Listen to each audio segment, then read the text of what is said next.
J'ai grandi dans un tout petit village, à peu près 500 habitants.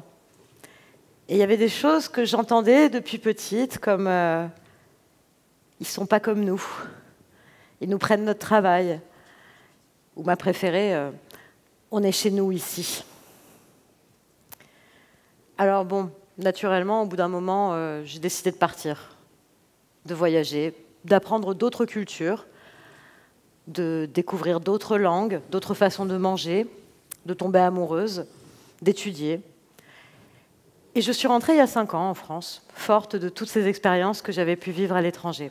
Et là, 2 copains, Nathanaël et Guillaume, m'ont dit « Viens, on va lancer un mouvement citoyen international qui va permettre à des personnes réfugiées, quand elles arrivent dans une nouvelle société, de créer des entreprises, de rencontrer des Français, d'innover et de faire partager en fait toute leur expérience. » Alors évidemment, ça m'a emballée.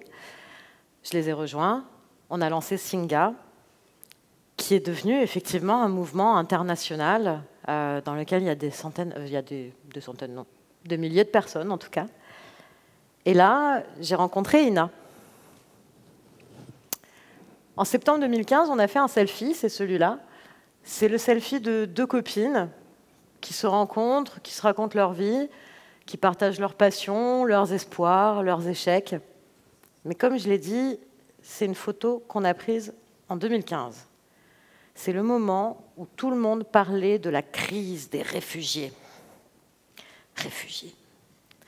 C'était le mot que tout le monde avait à la bouche. C'était assez envahissant en fait, mais pour nous, ça ne voulait pas dire grand-chose. Mais pour beaucoup de personnes, en fait, cette photo, c'était la photo d'une Française et d'une réfugiée. Mon première année en France, j'ai passé en refusant d'apprendre la langue française. C'était lié avec le peur d'être extradée pendant la procédure de demande d'asile. J'ai resté donc isolée chez moi pendant 1 an, plus en plus déprimée. J'ai essayé plusieurs cours de la langue, mais ça n'était pas marché. J'avais plus d'énergie. Je n'étais pas motivée.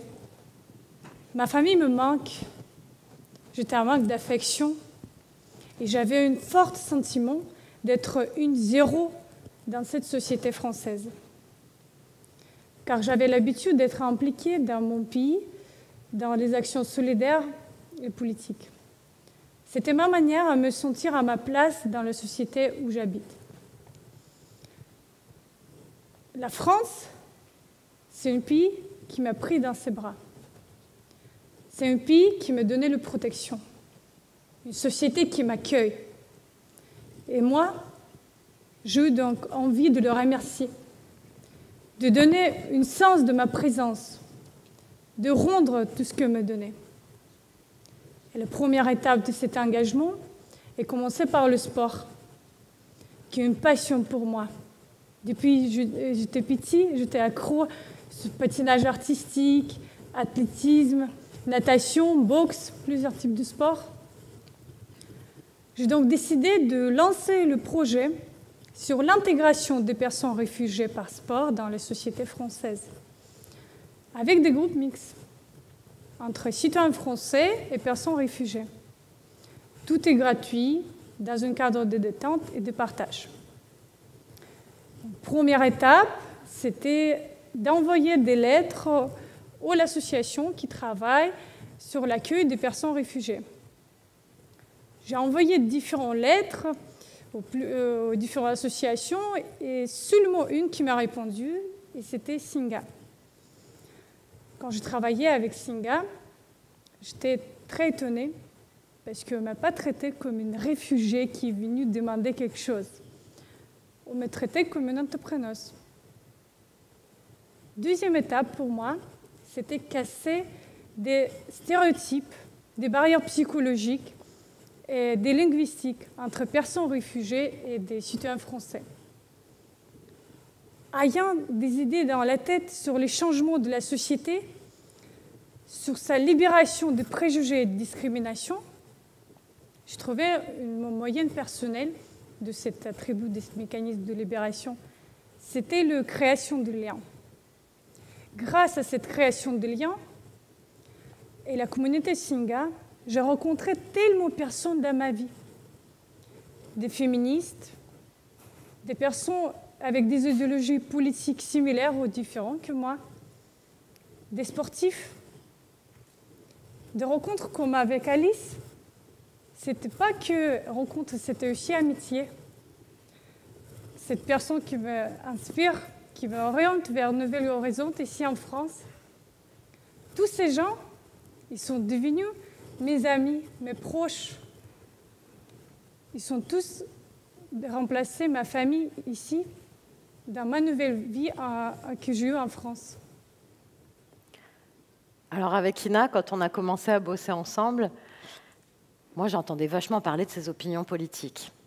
Mais ce que je connaissais d'elle, c'était l'aspect entrepreneur, quelqu'un qui voulait changer le monde, créer des liens entre sportifs de toutes les sociétés. Et un jour, on est arrivé à parler de la place des femmes. Moi, j'étais assez engagée dans plusieurs associations, notamment Stop Harcèlement de rue. Et on s'est aperçu d'une chose. De Moscou à Paris, les femmes subissent des violences, que ce soit du harcèlement ou d'autres types de violences. Alors je lui ai proposé de rejoindre l'association pour qu'on aille dans la rue faire de la prévention auprès des victimes de harcèlement. Ce beau jour, je recevrai un message d'Alice pour la proposition de venir d'un événement d'une association féministe. Généralement, des rencontres avec des Français, avec moi, c'était fini toujours par me poser les mêmes questions. Pourquoi je suis réfugiée? Pourquoi je suis là? Comment je suis venue en France, en bateau, où il n'y a pas beaucoup de travail dans mon pays. Donc du coup, j'ai hésité beaucoup de venir. En plus, je ne connaissais pas très bien Alice. On a travaillé avec Singa et je ne connaissais pas du tout ses amis. Normalement, quand je rencontre des Français, je ne parle pas que je suis réfugiée. Je dis juste que je suis venue en France seulement pour mes études. Donc, je prends tout mon courage, j'arrive, et la surprise. Et la personne qui m'a présentée comme une réfugiée. Je suis une femme, une copine, comme tous les autres, une militante.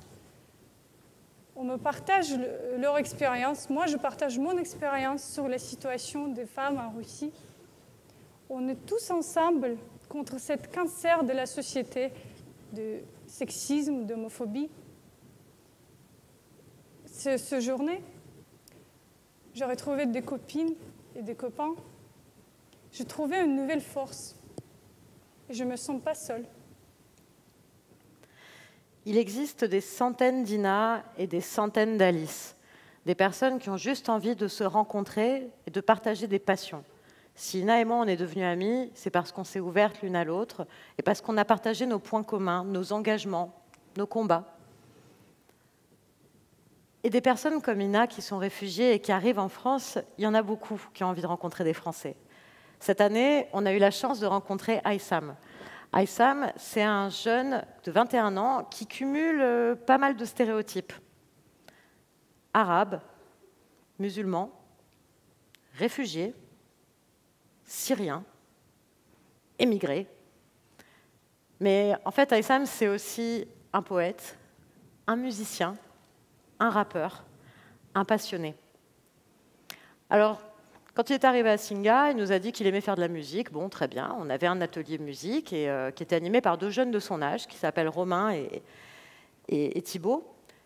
Et quelques semaines plus tard, ils m'ont contacté tous les trois et ils m'ont dit « Alice, c'est génial, on va monter un groupe de rap. On va tout plaquer dans notre vie et on va créer une association pour faire en sorte que les gens se rencontrent autour de la musique, que le rythme, en fait, casse les barrières linguistiques, les barrières psychologiques, les barrières de timidité, et qu'on crée du lien, finalement, à travers la musique. » Et ça a cartonné.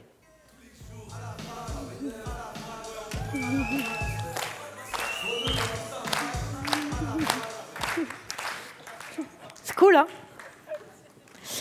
Aujourd'hui, c'est un groupe... Merci. Pour eux. Aujourd'hui, c'est un groupe de musique franco-anglo-arabe.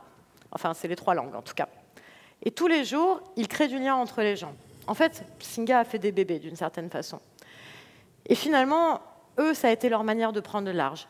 Ça a été d'aller au bout de leur passion et de faire ce qu'ils aimaient faire ensemble, sans tenir compte finalement des stéréotypes qu'il pouvait y avoir derrière toute cette barrière arabo, réfugiés, etc. Et moi, j'ai décidé de prendre la large avec le sport.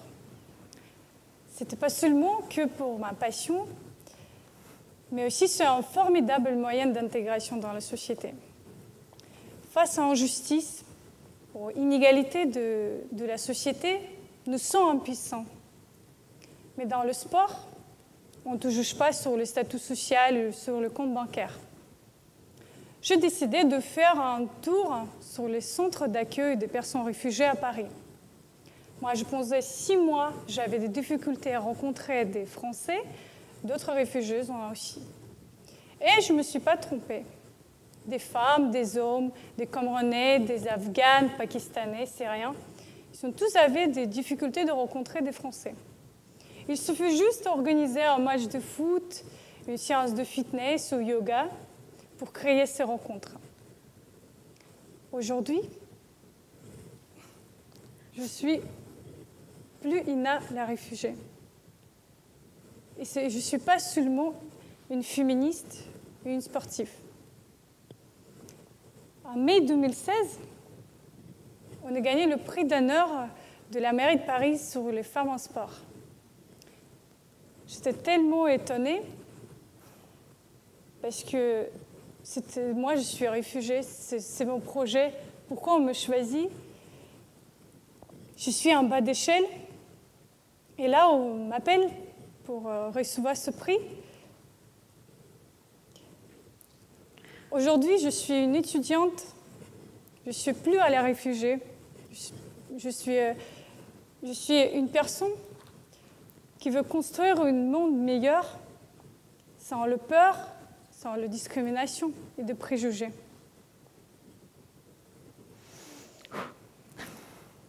Des histoires comme celle d'Ina, moi, ça me fait toujours un peu frissonner et j'en rencontre pas mal.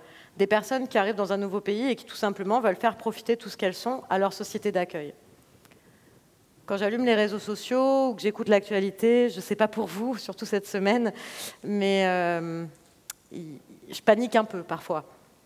Je panique parce que j'ai l'impression qu'en France, c'est un petit peu comme dans mon village quand j'étais petite. Et je commence à être de plus en plus persuadée qu'il y aura un vrai changement à partir du moment où on arrêtera de se poser la question de ce que les autres, les étrangers, peuvent nous prendre et qu'on commencera à se demander ce qu'ils peuvent nous apporter.